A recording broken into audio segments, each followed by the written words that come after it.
கொடி தூக்கி போறேன்னு சொல்லுவோம். செப்ப பக்கரமா இருந்தா கொண்டாடிக்கிட்ட யார் சொல்லுவா? மாப்பிள்ளை நான் எங்கே போறேன், அவர் வீடு நான் எங்கே போறேன்ல. அப்ப மக்களுக்கு என்ன செய்யுதுங்க, அந்த இடத்துல இருந்து இன்னொரு இடம் கோவச்சுட்டு வெளியில போறது இல்லையா? அதனாலதான் இப்படி கோயில்கள் பக்கரமா இருந்தால் விழுப்புரம் மாவட்டத்துல திருவக்கரையில பக்கரகாளியம்மன் கோயிலே இருக்கு. யார் ஜாதகத்துல எல்லாம் பக்கரம் இருக்கிறதோ அவங்க எல்லாரும் ஒரு முறை போய் அந்த பக்கரகாளியம்மன் கோயில போய் தேங்காவில் உடச்சு சாமி கும்பிட்டு 1 மணி நேரம் அந்த கோயிலுக்குள்ள உட்கார்ந்து வந்தீங்கன்னா உங்க ஜாதகத்தில் இருக்கிற பக்கர தோஷம் நிவர்த்தியாகும்.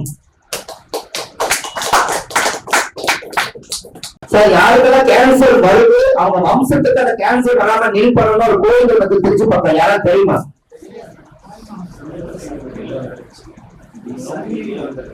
சார், அது எல்லாருமே நம்ம தெரிஞ்சுக்கிற பாருங்க. நம்ம கிட்ட ஜாதகம் வரவங்க இந்த கேன்சர் வந்து வம்சாவளியா நடந்துக்கிறாங்க.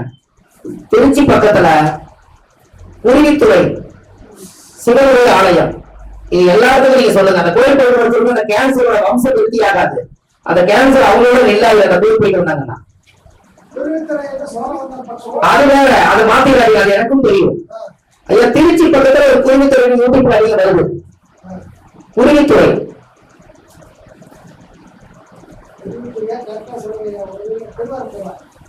ஐயா, இதை நான் கேட்டேன். அது வந்து கருப்பட்டி போற வழியில குருவித்துறையில இருக்குது ஒரு கோயில். திருச்சியிலேயே ஒரு குருவித்துறை இருக்குது. எல்லாரும் நிறைய பேர் போய் சாமி கும்பிடுறாங்க. இத்தனை காலமா தெரியல, இப்ப அது கிடைச்சிருக்குது. அந்த கோயிலுக்கு எல்லாரும் போக சொல்லுங்க. அவங்களுக்கு வம்சாவளியா வந்துட்டு இருக்கக்கூடிய கேன்சர் அந்த கோயில் போயிட்டு வந்தாங்கன்னா அங்கிருந்து தொடராது. அதனாலதான் அந்த ஒரு புதியமான காரியத்தை உங்களுக்கு சொல்றேன். ஐயா சொல்றாரு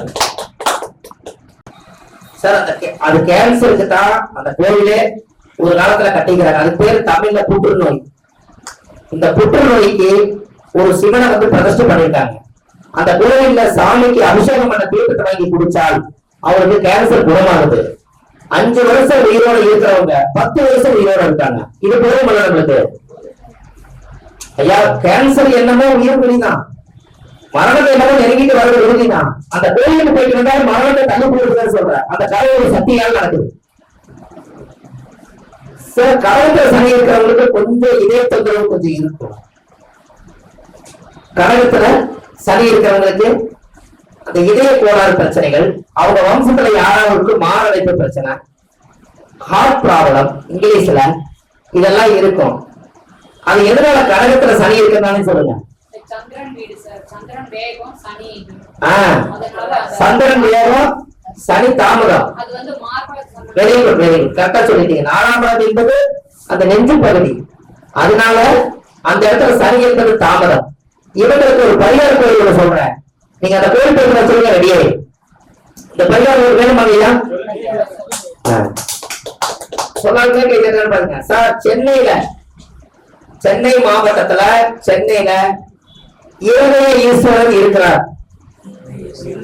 கோயில் பேரு, சாமியோட பேரு இருதயேஸ்வரர். இதயத்தில் கோயில் கட்டி வைத்து சந்தன கருப்பாணி குடியிருக்க வேண்டும். உள்ளத்தால் உழைப்பாடுகின்றேன், நான் உளமாற அருள் தந்திட வேண்டும் அப்படின்னு பாடி இதயத்திலேயே கோயில் கட்டி கும்பாபிஷேகம் பண்ண இடம் இருதயேஸ்வரர் சென்னையில இருக்கிறார். எப்படி? அந்த சென்னையில இருதயேஸ்வரர் போடுங்க, யூடியூப்ல அந்த லொகேஷன் கிடைச்சிரு போடுது. இதயத்துல கோயில் கட்டி வச்சுக்கிறாங்க. பத்தாதுங்களா ஐயா? நம்ம இதயத்துல யாராவது வச்சிருக்கிறோம், மனசு பிடிச்சவங்க இதயத்துல வச்சிருப்போம். அவர் உலக மக்களுக்காக இதயத்துல கோயில் கட்டி வச்சிருக்கிறாங்க ஐயா. அப்ப சொன்னது தவறா தவறா நீங்க இருக்கீங்களோ?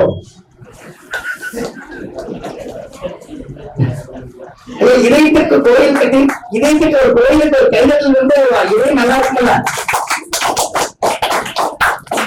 சார்? இதெல்லாம் உங்களுக்கு சுவாரஸ்யமா இருக்கா இல்லையா? சொல்லுங்க ஐயா.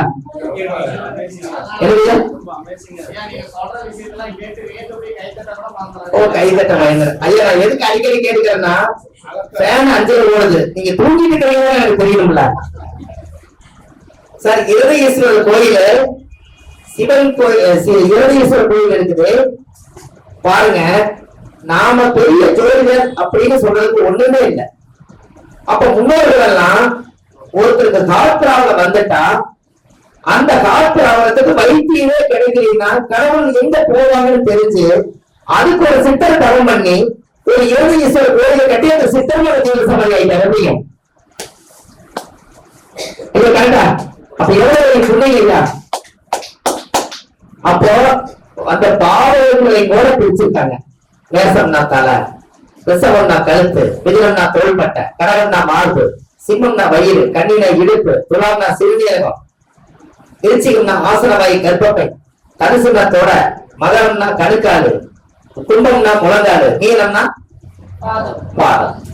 இந்த பிரிச்சு அந்த காலத்துல இதை செஞ்சிருக்காங்க இல்லையா? அப்ப எல்லாத்துக்கும் அந்த காலத்துல நம்மளோட உடம்புல இருக்கக்கூடிய அத்தனை நரம்புகளுடைய கோயிலும் இந்த உலகத்துல தான் இருக்கு. அப்ப நாம அதை எடுத்து பல மக்களுக்கு என்னதான் நம்ம பூத பரிகாரங்கள் செய்தாலும் கூட நமக்கு மேல இருக்கக்கூடிய சக்தி கடவுள் பிரபஞ்சத்துல இருக்குது. நம்ம 100 வருஷம் உயிரோட வாழ்றோம், 120 வருஷம் வாழ்றோம். ஆனா கோயில் 5000 வருஷம் வாழுது. எங்க சக்தி அதிகம் இல்ல? அப்ப நமக்கு மீறி நம்ம வாழ்ந்து முடிச்சுட்டு நம்மளை மண்ணுக்குள்ள இறக்கிடுவாங்க. ஆனா கோயில் அப்படியே இருக்குது. அப்ப நம்ம எப்பவுமே ஒரு உயர்ந்த விதத்தோட ஒரு ஆலய வழிகாட்டியா நம்மளும் இருக்கணும் அல்லவா? அப்படி இருந்ததுனாலதான் அப்போ சுந்தர் மாணிக்க வாசகர்கள் எல்லாம் இன்னைக்கு வரலாறுல இடம் பிடிச்சிருக்காங்க. கரெக்ட் ஐயா? அவங்களே ஒரு நம்மளை போல ஒரு அவங்க அம்மா 10 மாசம் தானே பெற்றது, ஏதோ எச்சா பெற்றதா இல்லையா? இல்ல. அப்ப அவங்களெல்லாம் ஒரு வரலாறு வந்ததுக்காகவே நம்மளை போல ஒரு ஜோசியர்களுக்கு ஒரு ஞானம் பிறந்து அந்த ஞானத்துல இருந்து உருவாகி ஒரு கோயிலை கட்ட சொல்லி பல விதமான சிக்கல்கள் எல்லாம் செஞ்சு கும்பாபிஷேகம் பண்ணி கடைசியில சிவனே எழுதி சொல்லி யாரெல்லாம் ஜீவசமாதி ஆகிட்டாங்களோ அவங்க எல்லாம் அங்க வந்து ஜீவசமாதி ஆகணும்னு சொன்னீங்க.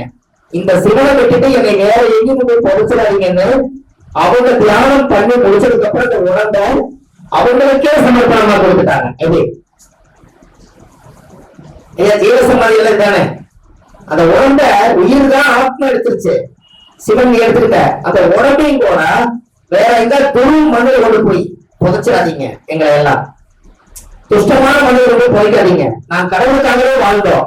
எங்களை ஒரு ஓரத்துல இந்த புனிதமான ஆத்மாவை அந்த கோயிலே எங்கேயாவது ஒரு இடத்துல உடம்ப மூடி எங்களை குளிரோடு வச்சிருக்கேன்னு சித்தர்கள் அந்த காலத்துல எழுதி வச்சு போனதுனாலதான் சித்தர்களுக்கெல்லாம் ஜீவ சமாதியும் சித்தர்கள் சமாதியும் கோவில உருவானது காரணமே அவங்கதான் நம்மளோட சிவன் பக்தர்கள் இருந்திருக்க.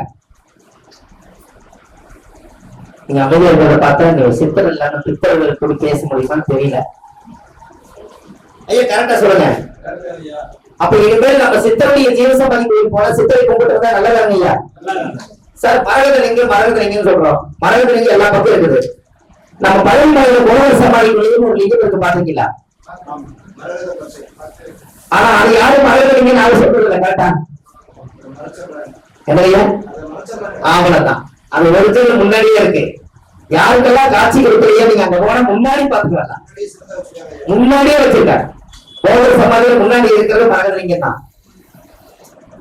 அத சொன்னாதான் அது பாதுகாப்பு, சொல்லி அது பாதுகாப்பு இல்லை. ஆனா இருந்தாலும் அது மரகதலிங்க சாமி தான். அவ்வளவு ஒரு பவர்ஃபுல்லான சாமி தான். அதை வச்சு பூஜிக்க ஒண்ணு விருந்துல இல்ல பேச்சுல. ஏன்? நீளத்துக்கு 7 பாதகம், தனுசுக்கு 7. புரியுதுங்களா? சொல்றாங்க இல்லங்க, எல்லாம் விசேஷம் முடிஞ்சா கொஞ்சம் எல்லாம் சாப்பிடுவாங்க. ஒண்ணு கொண்டு இந்த பாதையில ரொம்ப நாளைக்கு எடுக்க கூடாதுன்னு சீக்கிரமா இடத்துல இருந்த பிரச்சனை.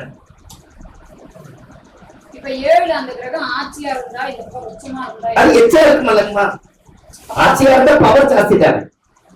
இப்போ ஒரு ஆண் ஜாதகத்துல லக்னத்துல தனுர் லக்னமா இருந்தா 7ஆம் இடம் புதன், அப்ப மனைவி வந்துறாங்க இல்லையா? அப்ப அவங்களோட 7ஆம் அதிபதி நல்லா பாத்துங்க. தனுசு லக்னத்துக்கு 7 கூடிய ஒரு பாலகாதிபதி இவரோட ஜாதகம்